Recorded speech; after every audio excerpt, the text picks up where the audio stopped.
Bismillahirrahmanirrahim. Assalamualaikum warahmatullahi wabarakatuh. Kita menjelang masuk ke hari-hari terakhir Ramadan. Jadi kalau balik lagi ke dalam kutiba, Bismillahirrahmanirrahim, ya ayyuhallazina amanu kutiba alaikumusiyam kama kutiba alal ladzina min qablikum la'allakum tattaqun. Ini nanti la'allakum tattaqunnya humul faizun, dan mereka yang meraih kemenangan.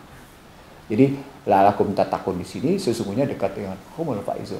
Tapi humul faizun itu sesungguhnya kalau dilihat dari ayat lainnya kelihatan bahwa mereka betul-betul sami'na wa ata'na, betul-betul kuat menetapkan posisi Muhammad sebagai uswatun hasanah, tangguh dalam menegakkan ajaran, tidak lengah menghadapi tantangan, tidak lemah menghadapi cobaan, dan tetap punya semangat penuh dalam rangka menyingkirkan yang namanya kemungkaran. Dan itu semua proses terjadi dalam puasa Ramadan. Ini bisa Anda lihat pada episode sebelumnya betapa Ramadan adalah saum Ramadan adalah periode pembelajaran, periode kawah candaan di muka untuk melatih kesabaran, untuk melatih kejiwaan, untuk melatih pemikiran, untuk melatih tindakan dalam rujukan Al-Quran menurut sunnah Rasul.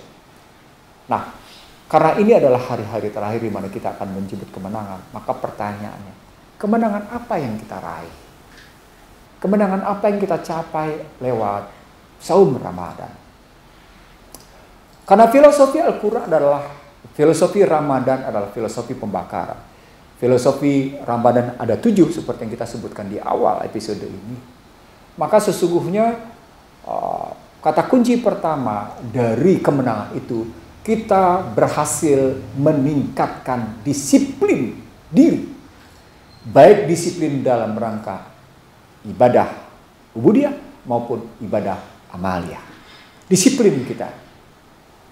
Itu artinya pendisiplinan ini mengajarkan kita sebagai pribadi yang makin baik dalam sholat. Sholat kita tepat di awal waktu. Kalaupun telat, tidak sampai lebih dari 15 menit. Selain tepat di awal waktu, paling telat 15 menit, kita sholat berjamaah. Apa poin sholat tepat di awal waktu dan berjamaah? Yang pertama adalah betapa pentingnya kita menghargai dan menghormati pencipta. Betapa pentingnya kita menghargai dan menghormati yang menentukan kehidupan. Betapa pentingnya kita menghormati, menghargai, dan mencintai pada sesuatu di mana kita akan kembali ke dalam kekuasaannya. Di mana kita akan mengembalikan, akan memulangkan ruh yang dititipkan pada kita. Saya ulang, di mana kita akan mengembalikan, di mana ruh yang dipinjamkan kepada kita akan diambilnya.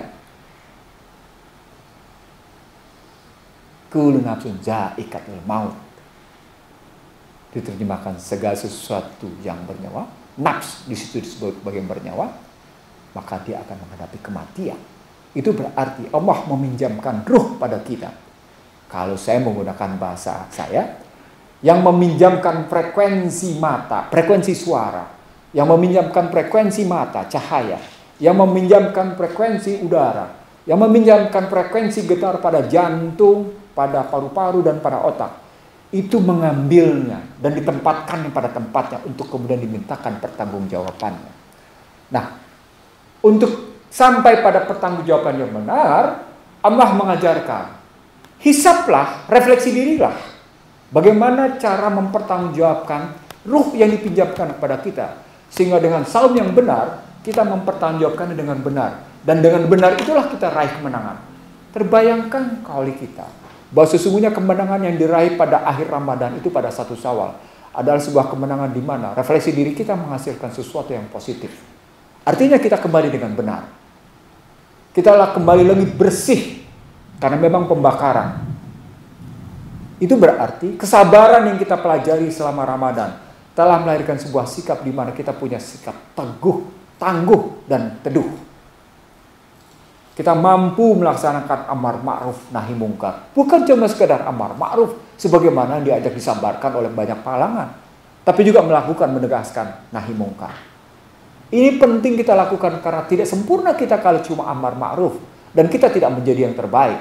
Bagaimana Anda mau menjadi yang terbaik kalau kemudian ternyata posisi kemenangan Anda cuma pada posisi amar ma'ruf, tidak dalam posisi nahi mungkar. Ini pertanyaan-pertanyaan mendasar, pertanyaan-pertanyaan yang harus kita jawab dalam kehidupan kita. Bahwa sesungguhnya hari kemenangan itulah hari di mana kita telah menggemakan sepenuhnya dalam jiwa dan pikiran kita Al-Quran dan hadis. Bahwa kita telah mendisiplinkan diri kita menurut petunjuknya. Bahwa telah kita perkenalkan diri kita terhadap diri kita, terhadap lingkungan kita, dan terhadap Sang Khalik. Hablum minallah, hablum minnas, hablum bin nafsi. Telah kita jalankan dalam posisi seimbang. Dalam cara pandang saya, hari kemenangan adalah hari keseimbangan. Di mana kecerdasan spiritual membimbing kecerdasan intelektual. Di mana kecerdasan intelektual dan kecerdasan spiritual membimbing kecerdasan emosional.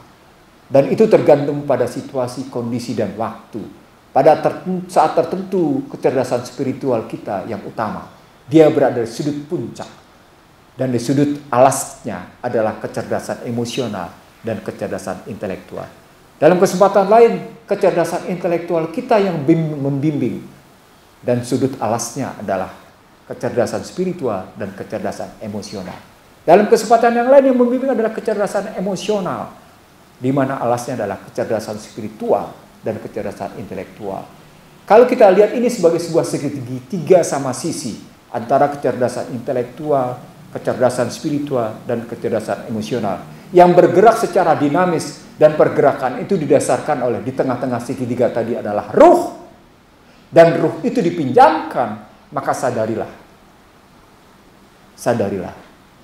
hari kemenangan hanya bisa diraih dengan cara menjernihkan ruh, mengembalikan ruh, menempatkan ruh secara konsisten dalam alastu robbikum qalu bala syahidna, lalu menjalankan amar ma'ruf nahi munkar, memenuhi panggilannya, dan menegaskan bahwa kita memang sudah bergeser dari zulumat ke nur, dan menegaskan bahwa kita adalah memang pribadi yang menjalankan apa yang dikehendaki oleh Allah dan meninggalkan segala yang dilarangnya. Itulah kemenangan. Dalam bahasa yang lain sesungguhnya ketika kita kembali ke dalam diri kita, karena kita menyebut puasa adalah pembelajaran atas kedisiplinan, pembelajaran atas kesabaran, pembakaran atas kalbu, pikiran, dan tindakan, maka peperangan yang paling dahsyat itu adalah peperangan melawan nafsu diri kita.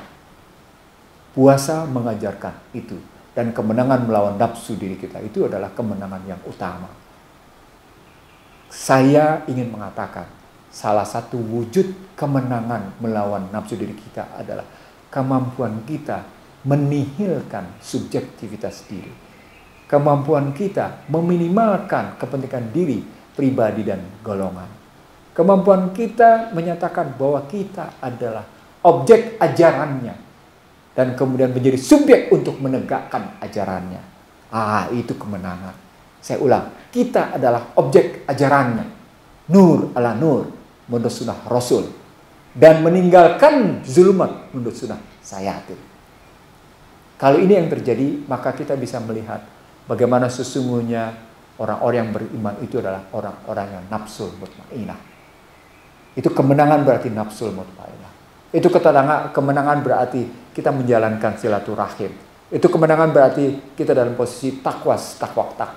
Itu kemenangan berarti kita punya kecintaan secintanya.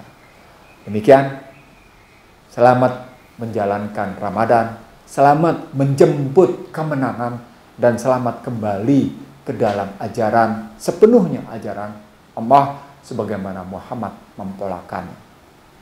Selamat Idul Fitri 1 Syawal 1443 Hijriah.